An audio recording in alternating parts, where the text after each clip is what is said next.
Boogie Boogie Oogie, my dudes.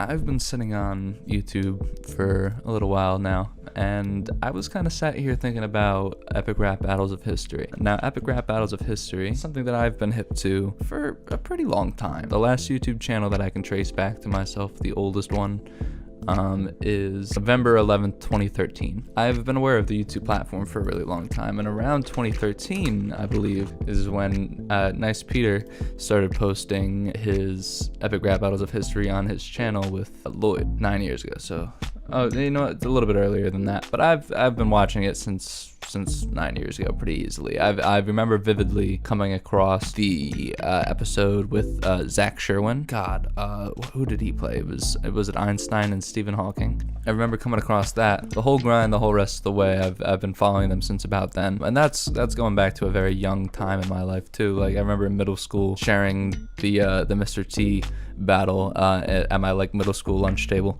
So this is all coming from a place of love. Like, I want these people to succeed. Over time, I feel like the gimmick that is epic rap battles of history is getting a little run dry. They're pretty good at reaching people. They still have a pretty good core audience who's interested in just the music, I think, aspect and just the concept itself. It could stand the test of time if it really needed to. As great as it is to see Lloyd and Peter still doing this 9 years later, I think they're probably getting tired of it and starting their own lives. And I think I'm getting tired of seeing it as a consumer. Just genuinely, I find myself more interested in the ones that don't involve both of them, but involve them and a guest more so, because I feel like I've heard it 1,000 times. And I feel like the audience base is similar, unless it's like a really good concept for a video, like a good pairing. All this being said, I don't think epic rap battles of history is going to die anytime soon, but I think it could be added some new life juices if all of a sudden they started reaching out to more YouTube rappers for content and help getting actual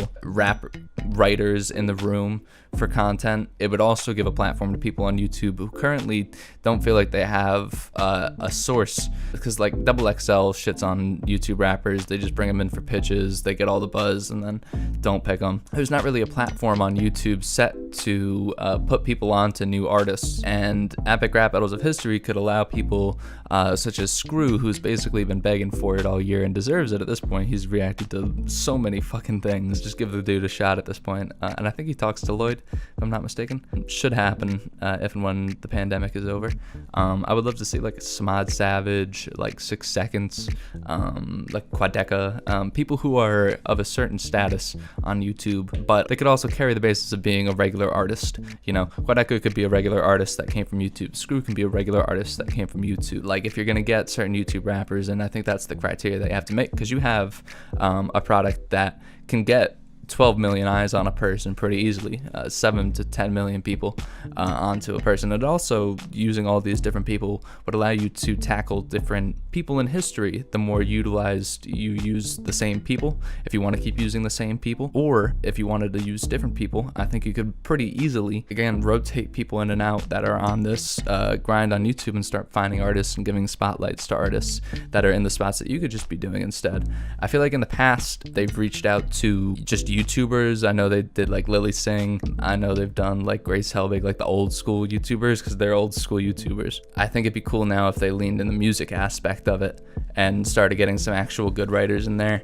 I notice, again, when they reach out to certain music artists, that the content gets a little bit better. Like, I noticed when T-Pain gets thrown in there, there's actually some quality to what he's saying. You could tell he's writing in it, and getting him in the writer's room helped in the final product, you know? Same with Weird Al. So I think it'd be cool to get YouTubers in that same exact spot. I don't see why Peter and Lloyd wouldn't want to use that platform to put people on. I think it's starting to get, it's like, it's been 10 years, yo. You know, almost 10 years. I think when it reaches the 10-year anniversary, you swap it. So you've been doing it for 10 years. I think it needs a little bit of a revamp, if I'm being honest, if you're going to survive on the current landscape. Just because I've noticed it's not dying, but it's a little wounded. So much love to the two of them, but I would love to see them get like Chris Patrick, Samad Savage, Screw, 6 Seconds, Quadeca. KSI would be fucking crazy.